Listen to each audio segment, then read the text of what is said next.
el Señor les continúe bendiciendo. Les enviamos un fuerte abrazo desde Devocionales Fuego de Dios. Continuamos con nuestro estudio acerca de Jesucristo, nuestro gran Dios y Salvador. Hoy tenemos uno de los temas más especiales, creo uno de los temas más sublimes que podemos tratar en nuestros devocionales Fuego de Dios, y es la muerte de nuestro Señor Jesucristo. Hola Claudia, hola a todos, qué bueno saludarles.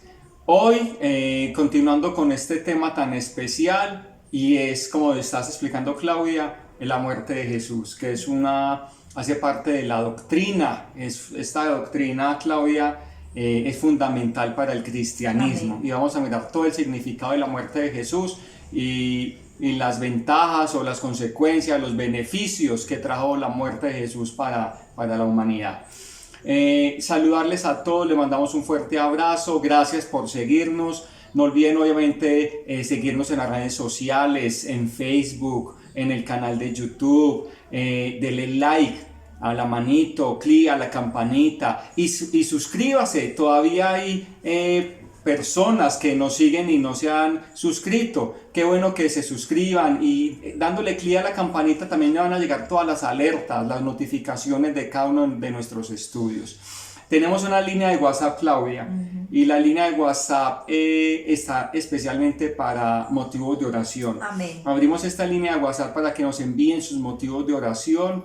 La línea es bien fácil, 305-314-6953, y aparece aquí en la pantalla. Entonces, para que nos escriban. Claudia, y adicionalmente en Instagram también. En todas las redes sociales aparecemos como Devocionales Fuego de Dios. Queremos enviarle un saludo muy especial a todas aquellas personas que nos están siguiendo en las naciones. Aquellas personas de República Dominicana, desde aquí, desde Fuego de Dios, les enviamos un fuerte y un caluroso abrazo. Les damos las gracias por estar conectados con estos estudios. También las personas que nos siguen en Ecuador, en México, en Chile, también en Estados Unidos, en Perú, en El Salvador, Bolivia, Honduras, en Argentina. Les enviamos desde Devocionales Fuego de Dios un fuerte abrazo. Les bendecimos en el nombre de nuestro Señor Jesucristo y oramos para que el Señor les afirme cada día y conteste a sus oraciones de acuerdo a su voluntad. Muy bien, Claudia. Entonces, Dios hizo esa promesa de que íbamos a impactar las naciones. Creemos que a través de estos medios es una gran bendición y lo estamos haciendo. Entonces, multipliquen el video, multiplíquenlo, compártanlo. El objetivo no me canso de repetirlo, Claudia, el objetivo de Devocional de Fuego de Dios son estudios bíblicos y es entrenar a la iglesia. Amén. Para que obviamente estén todas las personas adoctrinadas, preparadas, entrenadas para lo que se venga en estos últimos tiempos. Muy bien, entonces vamos a orar para que demos inicio a nuestro estudio. Hoy veremos la muerte de Jesús y su importancia. Amén. Vamos a orar. Amado Dios, Padre Celestial, te bendecimos y te adoramos. Amén. Glorificamos tu nombre, declaramos que tú eres santo, fuerte, digno de alabanza y digno de toda la adoración. Amén. Señor, hoy nos postramos delante de tu presencia, declaramos que tú estás acá en medio nuestro, pedimos, Espíritu Santo de Dios, la intervención divina. Señor, que seas tú enseñándonos, hablándonos. Espíritu Santo de Dios, tú eres quien nos llevas a la verdad. Háblanos en esta mañana, en este día, enséñanos tu palabra y dirige nuestros pasos, te lo pedimos en el nombre poderoso de Jesús. Gracias por esta palabra, por este estudio, Señor, y bendice cada persona, cada oyente, sus necesidades, las necesidades que han copiado en WhatsApp, las necesidades de cada una de las personas que nos siguen en Colombia, en Envigado, en Antioquia, en todos los países que mencionamos, Señor. Te los ponemos en tus manos. Bendice a esas personas y sus necesidades, lo que es la recuperación de la salud, lo que es la provisión del cielo, el Amén. sustento diario, Sí, Señor, Señor. la conversión de las familias. En Aquel el viaje nombre de programado, Jesús. Señor, te lo ponemos en tus manos. Amén. Glorifícate, Amén. abre esas ventanas de los cielos y que seas tú derramando bendición sobre cada familia, sobre cada persona, Señor. sobre cada niño, joven, hombre y mujer y Amén. ancianos. Amén. Bendíceles en gran manera, Señor, en el nombre de Cristo poderoso de Jesús. Cristo Jesús. Amén. Habla que tu siervo escucha. Amén. Amén. Muy bien, vamos a iniciar leyendo la palabra de Dios. La muerte de nuestro Señor Jesucristo está registrada en cada uno de los evangelios. Vamos a mirar el evangelio de Juan, en el capítulo 19, el versículo 17, para que usted lo lea allí en casa, desde el versículo 17 hasta el versículo 37, pero vamos a leer solo algunas partes, pero es para que usted lo Pues lea Juan allí en casa. 19. Del 17 al 37.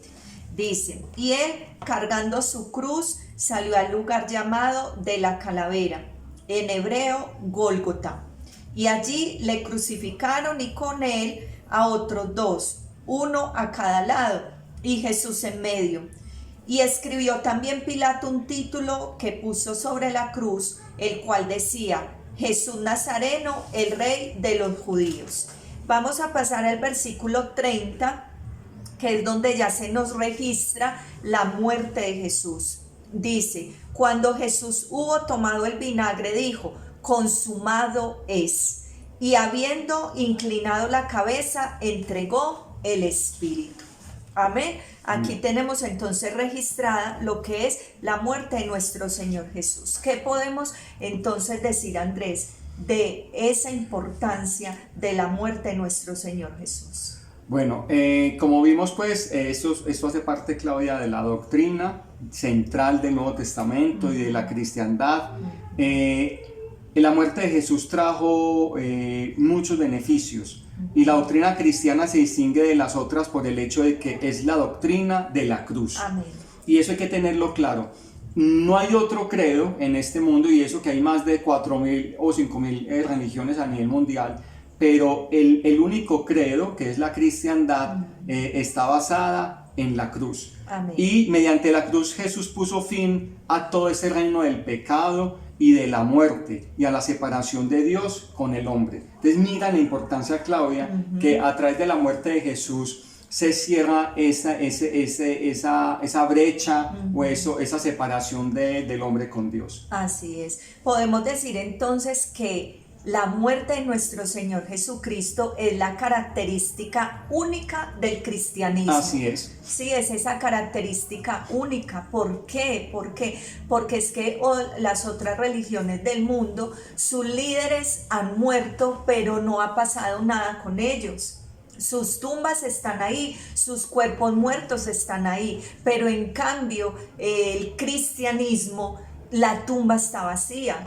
La Amén. tumba está vacía porque el líder principal, el fundador del cristianismo, que es el Señor Jesucristo, Él venció a la muerte, Él venció al pecado, Él resucitó, que esa va a ser la clase que vamos a ver el próximo jueves con la ayuda del Señor, la resurrección y la ascensión. Pero hoy nos vamos a centrar en lo que fue la muerte. La vez que estás hablando de algo importante, murieron esos líderes religiosos de otros credos. Y que esa muerte, ¿qué consecuencias trajo o qué beneficios trajo a la humanidad? Entonces, mira que desde que estamos haciendo el estudio, Claudia, de Jesús, Jesús fue la única persona que partió la historia en dos. Amén. ¿Por qué no se partió la historia en dos antes de Buda y después de Buda? O antes de Mahoma y después de Mahoma? O antes de la Virgen y después de la Virgen? Jesús es el centro Amén. de toda la Biblia y de toda la historia. El hombre histórico se llama Jesucristo. Amén.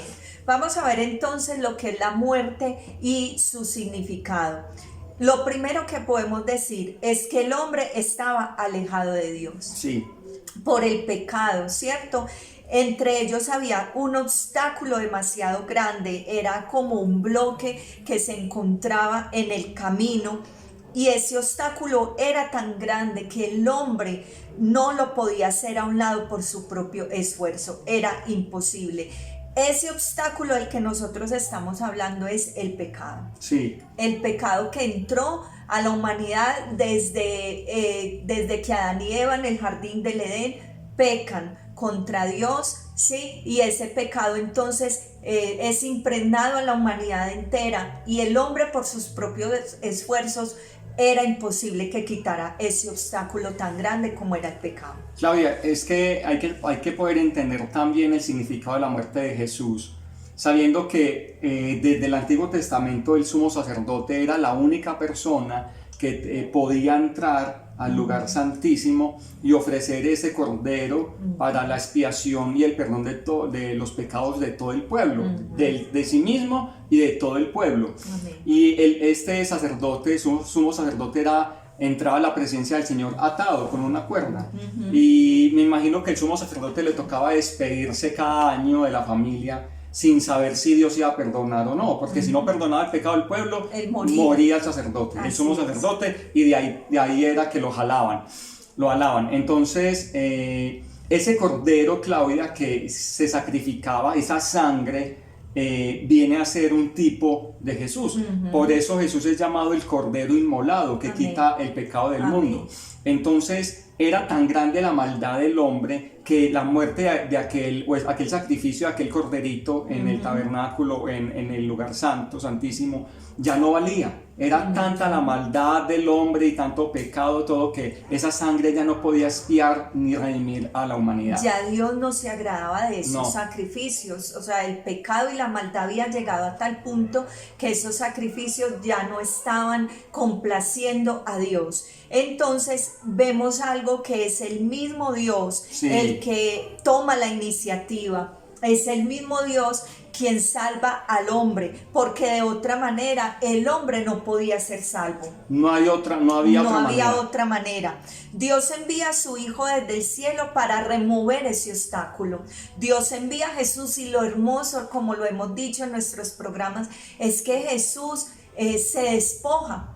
Es que Jesús se despoja de su gloria, de su trono, de estar allí en esa comunión, en esa unidad con su Padre, y viene a tomar nuestro lugar, viene a pagar ese precio tan alto, y al morir por nuestros pecados en esa cruz, Él quita esa barrera, ese obstáculo que nos separaba del Padre, y ahora nosotros tenemos esa entrada libre delante de la presencia de Dios por esa sangre derramada una vez y para siempre. Claudia, es que es más, cada uno de nosotros teníamos que haber pagado ese precio por nuestros pecados. Así es. ¿Quién no ha pecado en este mundo?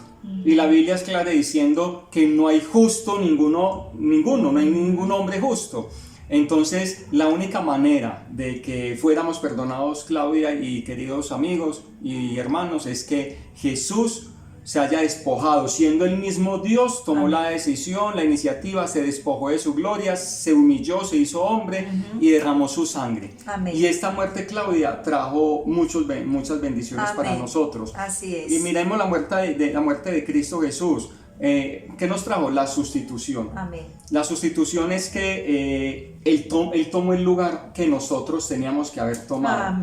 Él nos reemplazó. Así es. Eso se llama la sustitución. Yo tenía que haber pagado ese precio, tenía que haber muerto por el pecado, pero el Señor Jesús me reemplazó, ocupó mi lugar. Porque la palabra de Dios dice que la paga del pecado es muerte, pero Él viene, y como yo lo explico a veces cuando doy las clases de instituto, que Él viene y nos quita.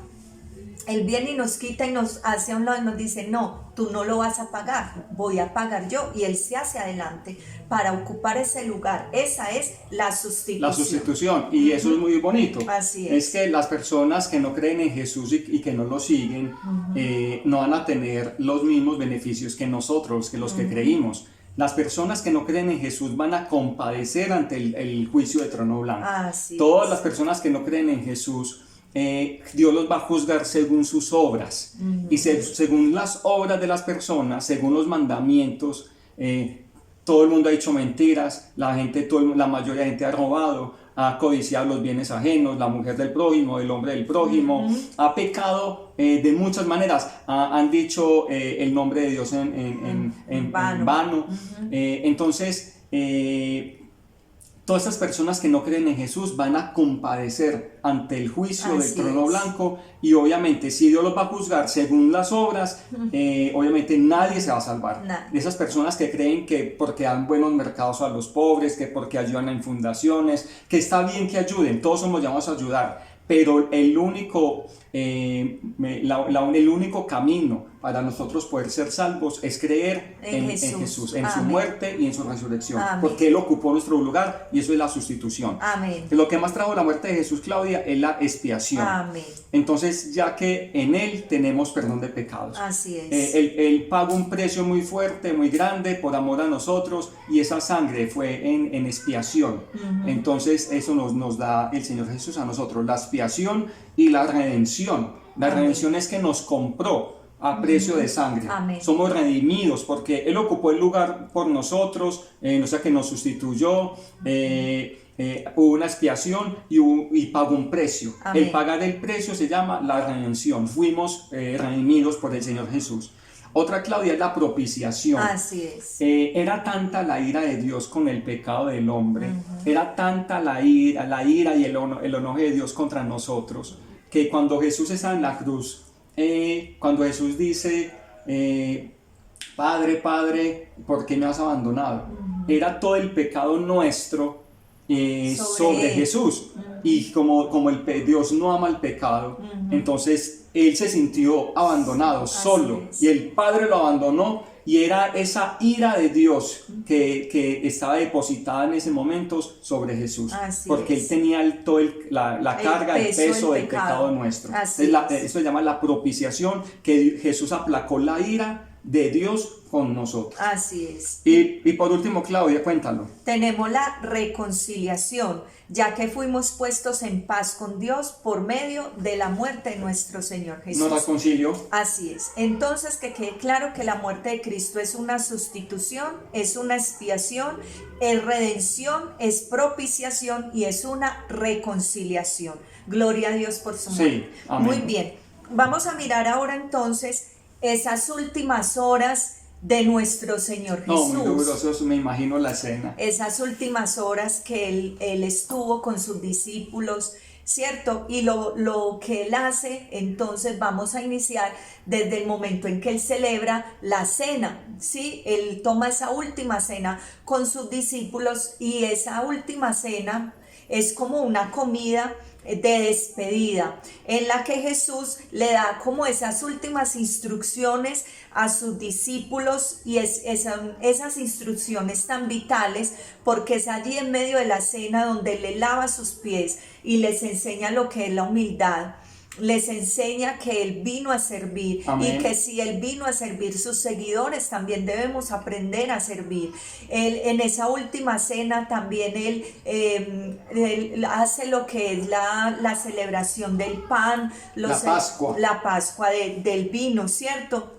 Ese punto central de la cena fue la participación simbólica en el pan y el vino, como una indicación de que su muerte sería para beneficio de muchos. Claro, es que en la última cena, aquí empieza ya todo el proceso de la pasión de Jesús. En la última cena, imaginémonos esa parte emotiva, emocional de Jesús. Ya Él sabía. Él ya sabía para lo que se le estaba acercando, que tenía unas pocas horas, y saber que era como la despedida, el momento emotivo, los últimos consejos. Yo creo que el abrazo con Pedro, Juan se recostaba en su pecho, decirles, muchachos, hermanos, amigos, ¿cierto? Explicarles todo, que hagan esto en memoria de mí. Y ellos sin poder entender. Y recordar que también fue en esa última cena donde Él les habla del amor, donde les dice, ustedes van a ser conocidos por el amor que ustedes se tengan entre ustedes. Entonces es muy bonito. Yo me imagino ese momento, cómo sería. Muy emotivo. De pronto para los discípulos era una cena más. Él les había hablado ya muchas veces, pero ellos tenían como el entendimiento cerrado, no entendían todavía. Esto lo vienen a entender ellos después, pero Jesús sí sabía claramente qué estaba haciendo, porque ya su momento estaba cerca. Después de que ellos celebran la cena, Pero téngamelo ahí, Claudia. Es que ya en la cena es cuando Jesús le dice, uno de ustedes me va a entregar. Ajá. Y con ese dolor, y todos diciendo, pero ¿quién, Señor? Todo el mundo preguntándose, Sí. y el que remoje conmigo el pan en el vino es el que me va a entregar, el traicionero. Entonces ahí en ese momento yo creo que todo el mundo confundido todo, y ahí es cuando Judas se va a hacer lo que tiene que hacer. Y ahí es cuando ya entra el segundo punto que vas a mencionar, que Sí. es el arresto. Pero están ahí en el Getsemaní. E incluso en el momento de la cena hay algo muy especial, y es que Jesús en ningún momento le niega el compartir o la cena a Judas. No, A pesar de que ya él sabía que él era el que lo iba a traicionar, él lo sigue tratando como si no. Cierto, muy bien. Después de ese momento de la cena, ellos van al Monte de los Olivos, y para mí es una de las historias más conmovedoras. Sí. Es una de las historias más hermosas que podemos encontrar, porque lo que he estudiado acerca de la muerte de Jesús es que Jesús muere en Getsemaní. Es que Jesús ahí es donde entrega su voluntad por completo al Padre, porque recordemos esa oración que él hacía, y yo quiero que leamos ese pasaje de Getsemaní. ¿dónde está? Lucas 22, 44. Lucas 22, Si vamos a ir a Lucas 22, 44, yo aquí lo tengo. Jesús ora en Getsemaní. amén. Lo voy a leer desde el 40. Cuando llegó a aquel lugar, les dijo, orad que no entréis en tentación. 41. Y él se apartó de ellos a una distancia como de un tiro de piedra. Dice, y puesto de rodillas oraba, diciendo, Padre, 42, Padre, si quieres, aparta de mí esta copa, pero no se haga mi voluntad, sino la tuya. Y se le apareció un ángel del cielo para fortalecerle. Y estando en agonía, oraba más intensamente, y era su sudor como grandes gotas de sangre engrumecidas que caían sobre la tierra. Cuando se levantó de la oración y vino a sus discípulos, los halló durmiendo a causa de la tristeza, y les dijo, ¿por qué dormís? Levantaos y orad para que no entréis en tentación. Este pasaje es hermoso, es muy conmovedor, porque allí es donde Jesús viene y le dice 3 veces al Padre, Padre, hay otra manera, hay otra forma de que yo pueda ayudar a la humanidad, salvar a la humanidad, pero que no sea esta la que estoy a punto de vivir, de sufrir, de experimentar. Y el Padre guarda silencio, pero lo que sí hace el Padre es que le envía un ángel para que lo fortalezca, para que sepa que la presencia de su Padre va a estar con él. Ahí en Getsemaní es el lugar donde la respuesta a la oración fue un no. No, no hay otra manera. Durísimo. No hay otra forma. Es así como debes pagar. Y dice entonces la palabra que Jesús le dice, Padre, entonces no se haga como yo quiero, sino que se haga lo que tú quieres. ¿Tú te has puesto a imaginar qué hubiera pasado donde Jesús en ese momento tan crucial hubiera dicho, no voy a morir?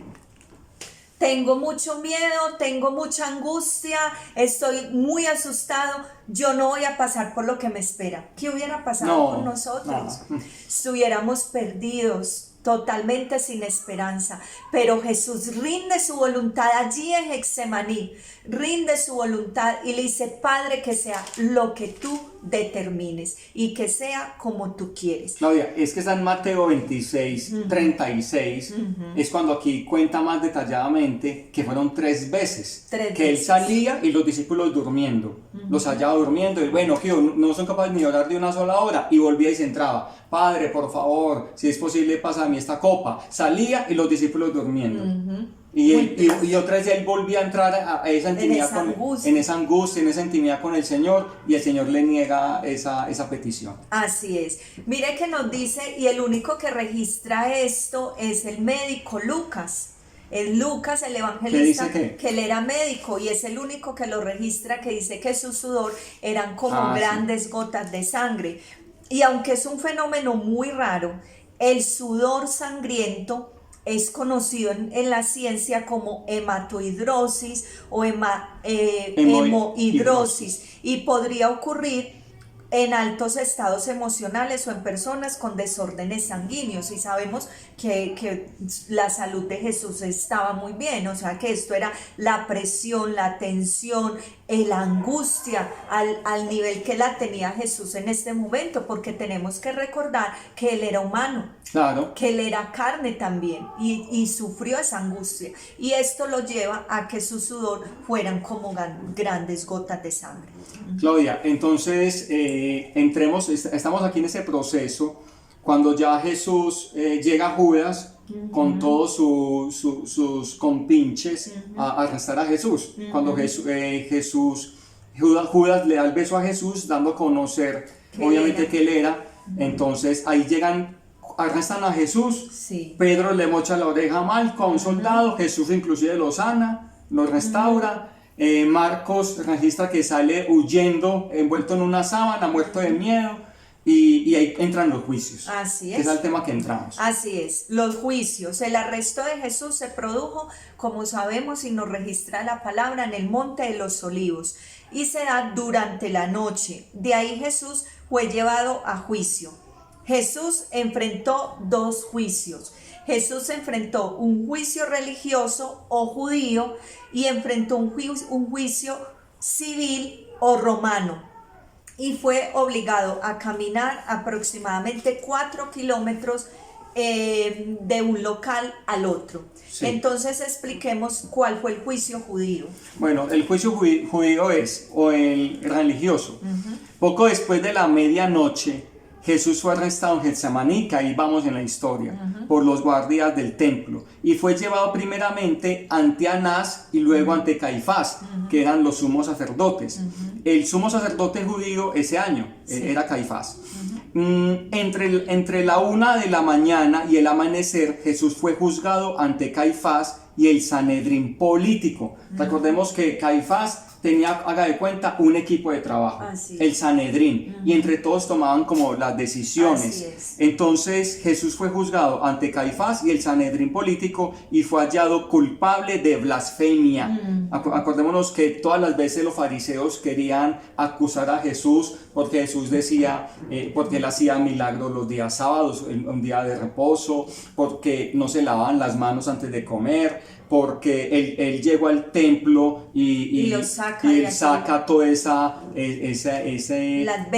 ventas, esa mercadería, el comercio, y todo enojado, no le lanzó la piedra a la adúltera. Entonces habían una serie de hechos que los judíos fariseos querían condenar a Jesús. El milagrero, el que se juntaba con las prostitutas, con los publicanos, con los pecadores, cenaban leprosos. Entonces se sentían ofendidos con Jesús y creían que eso no venía de parte de Dios, sabiendo que ellos eran los que habían fallado delante de Dios, los fariseos. Y entonces es Jesús hallado culpable como blasfemo. ¿Por qué?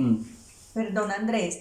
Es dejar claro que en este juicio judío o religioso él es culpable, o lo hallan culpable de blasfemia, por llamarse hijo de Dios. Amén. Por decir que él es Dios, aunque él nunca se los dijo, pero todo lo que estás contando, Andrés, que nos registra la palabra, da indicios de que así era. Y es muy triste porque ellos estaban esperando al Mesías, conocían perfectamente todas las profecías y veían que en Jesús se cumplía todo, pero fueron cegados en su entendimiento y no pudieron entender, comprender, aceptar que Jesús era el Mesías que ellos estaban esperando. Claro, es que acordémonos del pasaje cuando Jesús estaba en la sinagoga y abrió el libro de Isaías y dijo: el Espíritu del Señor está sobre mí y me ha ungido para sanar a los enfermos, para perdonar los pecados, todo.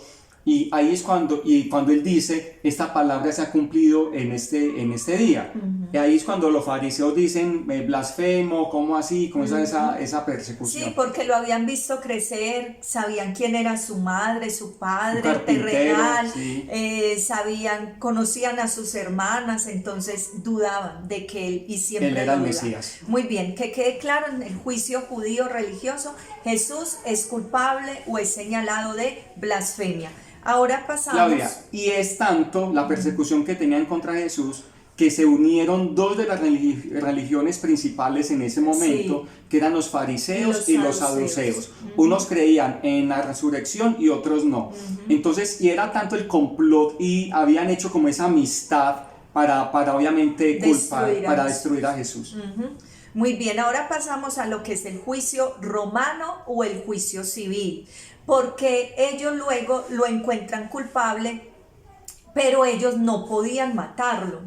Ellos no podían hacer una ejecución porque eso le correspondía, era al imperio romano. Los judíos no tenían derecho a hacer esto y por eso lo llevan ante Pilatos, ¿sí? Poncio. Sí, delante de Poncio Pilatos, que era el gobernador. Entonces, debido a que el permiso para una ejecución tenía que provenir de los romanos, Jesús entonces lo llevan muy temprano allí al templo, al pretorio que de la fortaleza Antonia, que era el lugar donde residía Poncio Pilato, y allí lo presentan delante de él, pero allí no lo podían juzgar de blasfemia, porque entonces Pilato les decía, no, es que ese asunto nada tiene que ver con Roma, eso soluciónenlo ustedes, eso no tiene que ver con nosotros, pero como son hábiles y astutos, lo presentan con una acusación y es que se está haciendo llamar rey de los judíos, y ahí sí tenía que ver con el imperio romano. Sí, ahí cambiaron la acusación. Así Ellos son es. muy, fueron inteligentes para poder lograr el objetivo que ellos tenían y le dicen a Pilatos, es que él se está autoproclamando rey. Entonces, y obviamente si alguien se autoproclamaba rey, para el imperio era una ofensa, Claro. y iba contra las leyes, porque de pronto iban era un revoltoso, Sí. iban a crear una rebelión contra el imperio, entonces no podían obviamente desde la parte legal, civil, permitir que alguien subiera a causar esa revuelta. Porque el único rey era el emperador y ellos tenían que rendir todo a ese rey, ¿cierto? Entonces vemos por la palabra que Pilato no encuentra ninguna acusación contra Jesús. No lo encuentra, él sale, él dice, no, yo se lo voy a enviar a Herodes, entonces se lo envían a Herodes, y cuando él llega donde Herodes lo que quiere es verlo hacer milagros, pero Herodes también da un veredicto y es que no encuentra nada. Jesús digno de ser muerto, de darle muerte, nuevamente donde Pilatos, y ahí ya donde Pilatos lo que hacen es presionarlo. El pueblo y el Sanedrín y lo que el sumo sacerdote presionan a Pilato y le dice, si usted no lo condena, entonces usted no es amigo del César, que era el emperador, y Pilatos presionado, entonces hace lo que ya conocemos, y es que envía a Jesús a la muerte, a la cruz. Y eso que Pilatos ya tenía una advertencia de la esposa de él, Así de es. Claudia, que Claudia le dice que había tenido un sueño Con un justo. Y Pilato, sin embargo, obviamente se lava las manos. Así es. Y obviamente la presión del pueblo, crucifícalo, estaban celebrando la Pascua y tenían un derecho en ese momento de dar libertad a un prisionero. Y entonces el pueblo tuvo la posibilidad de escoger quién iba a ser libre y quién iba a ser juzgado. Y el mismo pueblo que cuando entró a Jerusalén, el mismo pueblo que lo alababa, cuando entró a Jerusalén y con las maticas, con las palmas, y celebraba la bienvenida al Mesías a Jerusalén, ese mismo pueblo fue el que lo condenó. Lo acusa, así es. Muy bien, podemos decir algo respecto a la salud de Jesús, y es que los rigores del ministerio de Jesús, esto es todos los viajes que él hizo a pie a través de toda Palestina, habían excluido cualquier enfermedad física de importancia o una constitución débil en nuestro Señor Jesús. En este sentido, entonces, es razonable suponer que Jesús gozaba de un buen estado de físico. salud antes de su caminata a Getsemaní. Sin embargo, durante las 12 horas entre las 9 del jueves de la noche del jueves y las 9 de la mañana del viernes, él sufrió una enorme tensión emocional, como se evidencia en lo que ya explicamos en la sangre que derramó, su sudor era como gotas de sangre. El abandono de sus más cercanos, el abandono de sus amigos, ¿cierto? En su parte emocional también. También el castigo físico que él recibe en esos juicios judíos. Y además de esto, el escenario de una noche traumática y desvelada. Él había sido obligado a caminar más de 4 kilómetros de un lugar al otro, toda la noche lo tuvieron así. ¿Cierto? Estos factores físicos y estos factores emocionales entonces podrían haber dejado a Jesús particularmente ya muy vulnerable a los efectos adversos de la flagelación. Claudia, es que Jesús, siendo hijo de carpintero, y él era carpintero antes de ejercer su ministerio, se cree que Jesús tenía obviamente muy buen estado físico y era fuerte. Y ya después, cuando empezó su ministerio, mira todo lo que caminó. Tenía buen estado físico, era joven, tenía aproximadamente 33 años, 3 años de ministerio, caminando de un lado para otro, tenía buen estado físico. También hay que tener en cuenta las partes de ayuno. Él también ayunaba también mucho, oraba mucho, hacía mucha vigilia, pero entonces él aprovechaba su salud. Y la juventud también. Él estaba muy joven, 33 años, pero obviamente en esa noche se hicieron y deshicieron con él. Así es. Vamos a distinguir ahora que Jesús entonces enfrenta, después de estos juicios, los malos tratos, pero también lo que es la flagelación, y son dos cosas muy diferentes. Son dos cosas diferentes que tenemos que hacer distinción acá. Los malos tratos, y quiero que miremos qué nos dice Mateo 26, versículos 67 y 68. Mateo 26. Sí. 67-68 dice: ¿qué os parece? Ellos respondieron y dijeron: es reo de muerte. Entonces le escupieron en el rostro y le dieron de puñetazos, y otros le abofetearon. Así es. Y leamos también, por favor, Marcos 15:19. Marcos 15:19. Marcos 15:19 dice: le golpeaban en la cabeza con una caña, le escupían y doblando las rodillas se prosternaban ante él. Miren, entonces estos malos tratos que incluyeron insultos verbales. O sea, afectaron la parte emocional. Sí, insultos verbales, lo humillaron, se burlaban de él. Los malos tratos, dice que lo golpeaban en la cabeza, le daban puñetazos. Todo eso son los malos tratos que Jesús sufrió antes de ser flagelado, porque la flagelación es otra cosa diferente.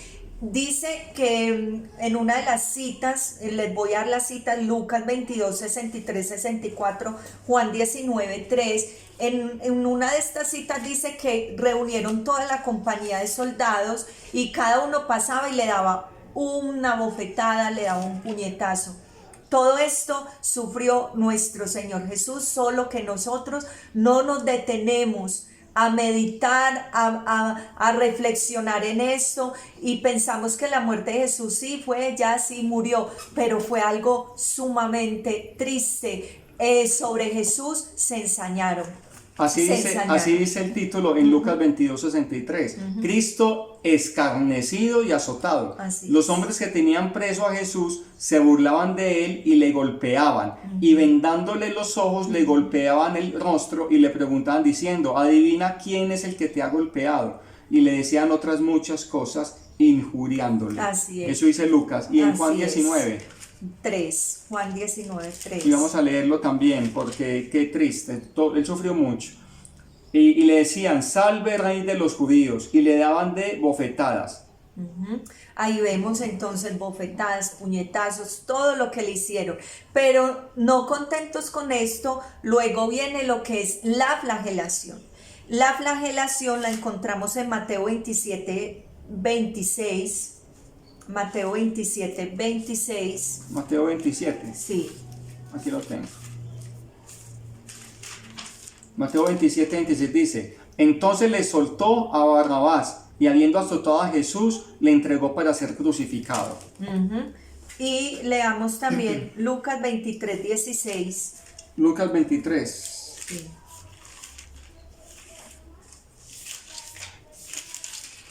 Lucas 23, 16 dice: le soltaré, pues después de castigarle. Ujú. Así es. Aquí vemos entonces que antes de soltarlo, supuestamente porque Pilatos quería soltarlo, lo flagelan. Y la flagelación era un preliminar legal para toda ejecución romana. El objetivo de la flagelación era debilitar a la víctima a un estado próximo a la muerte. El instrumento usual era un azote corto que se llamaba flagellum.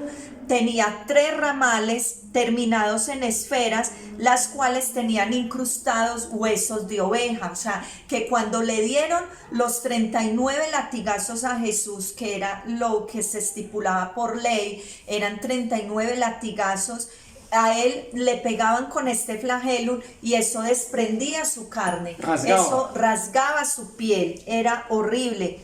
La víctima era desnudada, era amarrada a un poste, lo flagelaban por la parte de la espalda, de las caderas y de las piernas, ¿cierto? Y cada golpe desgarraba la piel y provocaba una salida de regueros de sangre. Jesús fue azotado severamente en el pretorio.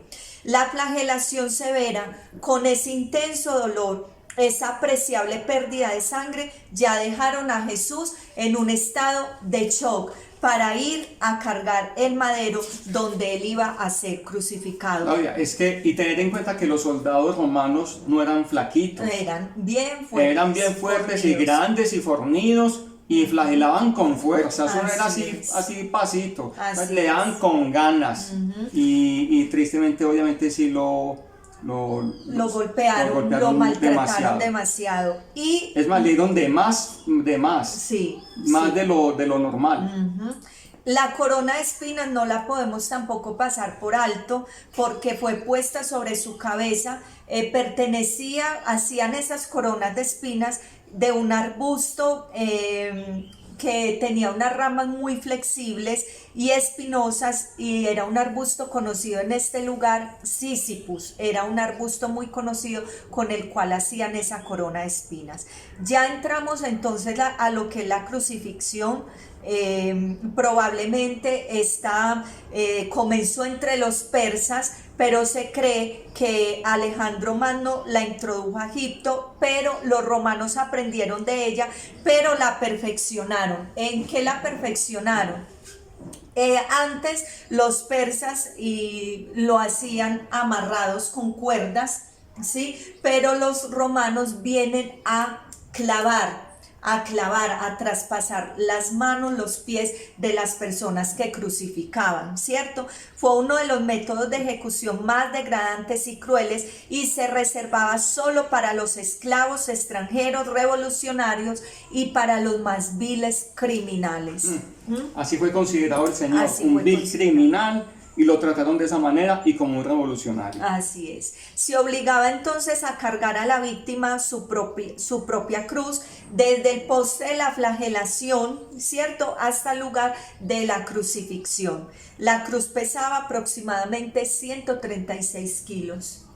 Claudia, y 136 kilos Sí, pesa, eso pesa. Muy pesada. Cargue una caja de 25 kilos y es pesada. Y ya Jesús en el estado en que uno estaba. carga una caja de 25 kilos, uno la lleva, la transporta y está bien, un peso normal, y la lleva a determinado lugar. Pero carga una caja de 25 kilos por mucho tiempo y pesa. Y en el estado en que estaba Jesús. Y esos son 25 kilos. Y la cruz que él tenía eran 136. Ajá. Y en el estado en que él estaba golpeado, trasnochado, flagelado, todo.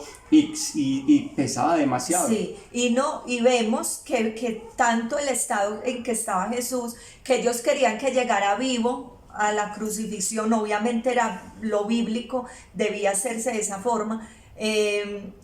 que le pidieron a un hombre, Simón de Cirene, para que le ayudara a Jesús entonces a llegar al Gólgota, ¿sí? La procesión al sitio de la crucifixión era liderada por una guardia romana completa, encabezada por un centurión. Uno de los soldados llevaba el sello o el título que le iban a poner allí en la cruz, en el sitio de la ejecución por ley. La víctima recibía un trago amargo de vino mezclado con mirra, que era usado como un analgésico para calmar el dolor, pero vemos que Jesús no lo aceptó. Jesús no aceptó ese analgésico. Cuando dijo que tenía sed. Sí, no lo aceptó. Y le colocaron la esponja de vinagre. Ajá. Y era el anestésico. Sí, y él no lo aceptó. Okay, o sea que él sufrió todo ese dolor. Así es. Vemos entonces que Jesús lo clavan, le traspasan sus muñecas. Hay personas que dicen que era la muñeca para sostener el peso del cuerpo. Otros dicen que es en la palma de la mano. No está pues como claro eso.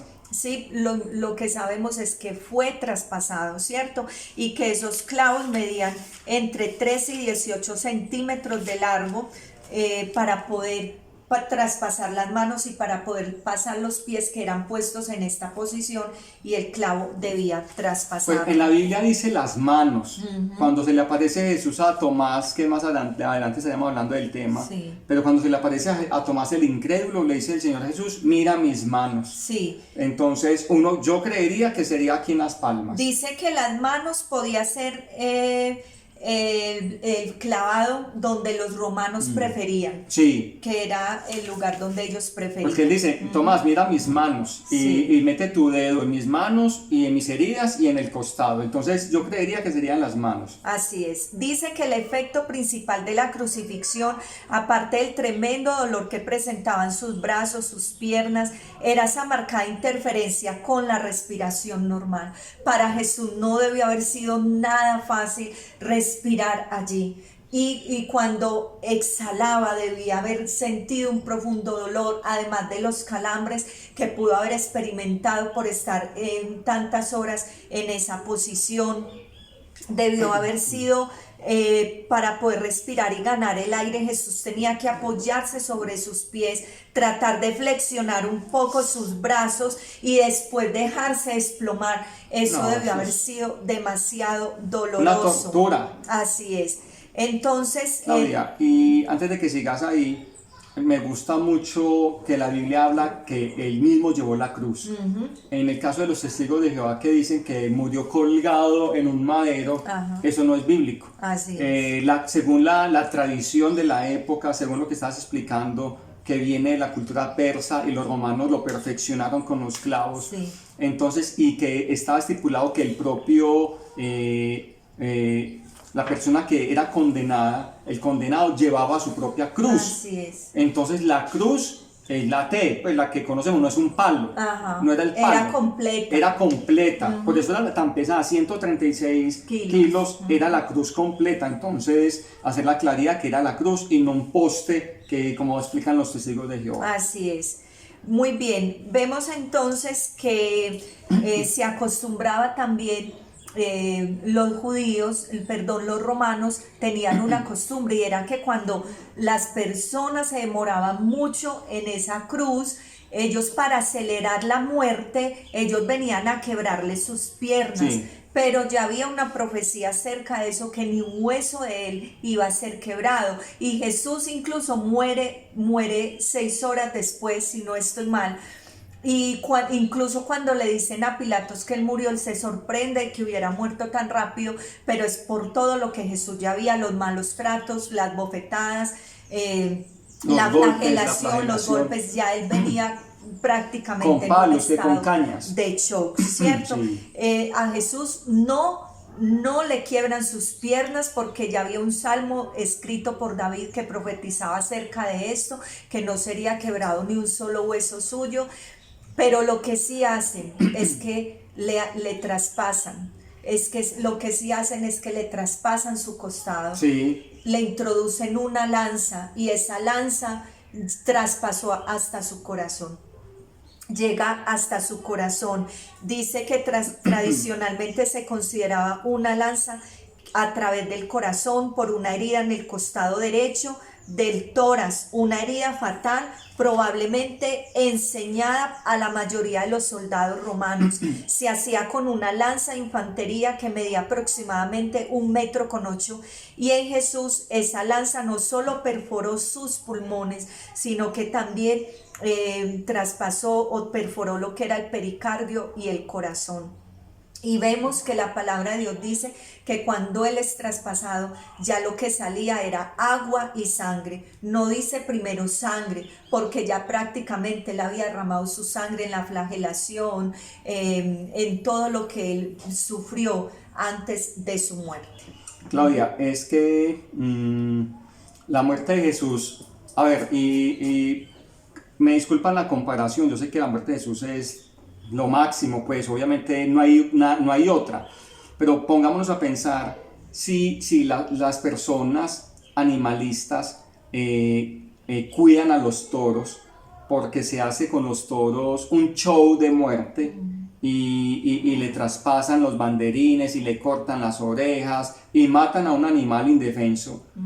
¿Cuánto más nosotros deberíamos defender y valorar y amar esa muerte de Jesús por nosotros? Si los animalistas defienden a un toro, que obviamente es un simple animal, y obviamente y me da tristeza que los maltraten de esa manera, o a los cerdos en diciembre para las fiestas en las calles, la marranada como dicen, pero nosotros como cristianos debemos de valorar todo ese sufrimiento de nuestro Señor Jesús. Si esas personas defienden a los animales, ¿cuánto más nosotros como cristianos no vamos a defender y a valorar todo lo que Jesús entregó por nosotros? Esa muerte, esos golpes, ese sufrimiento emocional y físico. Lo que pasa, Andrés, es que para nosotros hoy es muy fácil leer acerca de la muerte de Jesús sentados en un sofá, con un cafecito al lado, o sea, en toda la comodidad, pero qué rico y qué bendición sería que nos sumergiéramos en los evangelios, escudriñáramos y no se quedaran solo con lo que nosotros le estamos diciendo acá acerca de la muerte de Jesús, sino que investiguen la muerte física de Jesús y todo lo que Él sufrió, todo lo que Él padeció, para que tú y yo hoy tengamos esperanza, tengamos vida eterna, una vida que fue pagada a precio de sangre. Para nosotros es muy fácil, incluso cuando vemos películas en la Semana Santa, yo voy a decir eso. Nos acostumbramos a ver un Jesús con 3 goticas de sangre acá, y nos asombramos cuando vemos la pasión, que para mí personalmente es de las que más se asemeja a la realidad de lo que Jesús. Entonces decimos, ay no, tan exagerados. Es muy exagerado, y creo que pudo haber sido peor, porque Isaías también dice que él quedó desfigurado. En Isaías 53 dice que lo veríamos sin hermosura para que le anheláramos. Él quedó desfigurado, ¿sí? Entonces, como dice Andrés, debemos valorar, escudriñen más acerca de esto. No lo lean solo así, sino que copien esas citas, esos malos tratos que Jesús sufrió, esa corona de espinas, esa flagelación, todo lo que Él vivió. Claudia, si el actor de la pasión, se me olvida el nombre del actor, el protagonista que hizo el papel de Jesús, él cuenta el testimonio de todo el padecimiento que en la película filmando esta serie, pues esta película experimentó. En el momento de clavarlo, a él le desgarraron un hombro. Se le cayó la cruz encima, también le salieron golpeando de verdad le hicieron algunos golpes de verdad sin querer, pero se le fueron esos latigazos a él.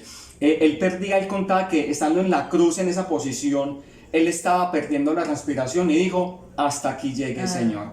Entonces, si el propio actor en una película sintió el dolor, es que él cuenta, me sentí como Jesús, porque padecí, la clavícula me la fracturaron, me dieron golpes que no me tenían que haber dado golpes de verdad, pero se le fueron golpes y me desgarraron también, y en la muerte, así crucificado, se sentía sin aire. ¿Cómo sería de Jesús en la vida real? Entonces, es para pensar. La muerte de Jesús entonces se da solo en 6 horas, esto sorprende a Poncio Pilatos. La muerte de Jesús se da entonces alrededor de las 3 de la tarde, cuando Jesús grita en voz en voz alta, baja su cabeza y muere. Cuando él dice consumado es, ahí le dice al Padre, lo hice, Señor. Ay, amén. Lo hice, lo hice. Y podemos decir que la muerte de Cristo fue multifactorial, es decir, perdón, pudo haber estado asociada a diferentes causas. Pudo haber sido un shock hipovolémico por el bajo líquido circulante que Jesús ya tenía en su Por cuerpo. la hemorragia. Por la hemorragia, pudo haber sido asfixia, pudo haber sido un paro cardíaco, pudo haber sido una arritmia cardíaca. Lo que importa no es saber de qué murió Jesús, sino que murió y que su sangre derramada en esa cruz del Calvario selló el nuevo pacto entre Dios y los hombres. Amén. De qué murió no sabemos. Pudo haber sido un paro, se asfixió, no pudo respirar más, no sabemos, pero lo que sí sabemos es que murió, pero que la muerte no lo pudo retener, que él venció también esa muerte y que esa muerte en esa cruz nos abre ese nuevo Amén. Camino, porque dice en los evangelios que cuando Cristo estaba muriendo en esa cruz, el velo del templo se rasgó en Amén. dos, y eso significaba que ahora podemos tener entrada libre ante el trono de la gracia. Ese era el tema de hoy, la muerte de nuestro Señor Jesús, pero ahí no se queda. Ahí no se queda. El próximo jueves estaremos estudiando la resurrección Amén. y la ascensión de nuestro Señor Jesús. Vamos a orar. Amado Dios, Padre Celestial, te bendecimos y te adoramos. Gracias por este estudio que nos das. Amén. Señor, que cada uno de nosotros podamos valorar la muerte tuya, Amén. Señor.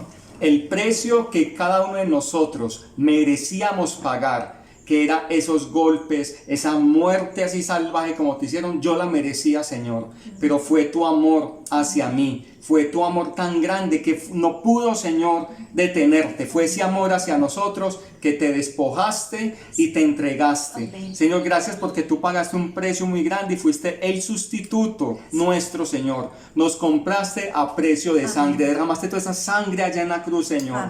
Amén. Y adicionalmente fuiste el cordero que trajo esa expiación. Amén. Tú también aplacaste la ira de Dios, Sí, Señor, hacia mi vida. Amén. Y también, Señor, nos reconciliaste Amén. ante el Padre. Gracias por esa muerte, Señor, que trae tantas bendiciones a mi vida. Hoy nos queda solamente decirte gracias. Hoy tan solo nos queda decirte, Papá Dios, gracias. Jesús, gracias por pagar el precio por mí. Y nos queda solamente creer en Él. Creer, Señor, yo te acepto como mi único Amén. Señor y Salvador. Amén. Te abro las puertas de mi corazón para que tomes control de mi vida. Y yo te declaro mi único y suficiente Salvador. Di allí en casa esta oración Amén. breve. Yo te declaro mi único y suficiente Salvador. Y te pido, Señor, que perdones mis pecados y que escribas mi nombre en el libro de la vida. Amén. En el nombre poderoso de Jesús. Gracias, mi Gracias, Señor Jesús. Señor. Y ayúdame a amarte cada día más Amén. y a valorarte Amén. más, Señor.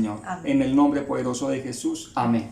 Un abrazo para todos, una feliz semana llena del amor, de la gracia y de la presencia del Señor.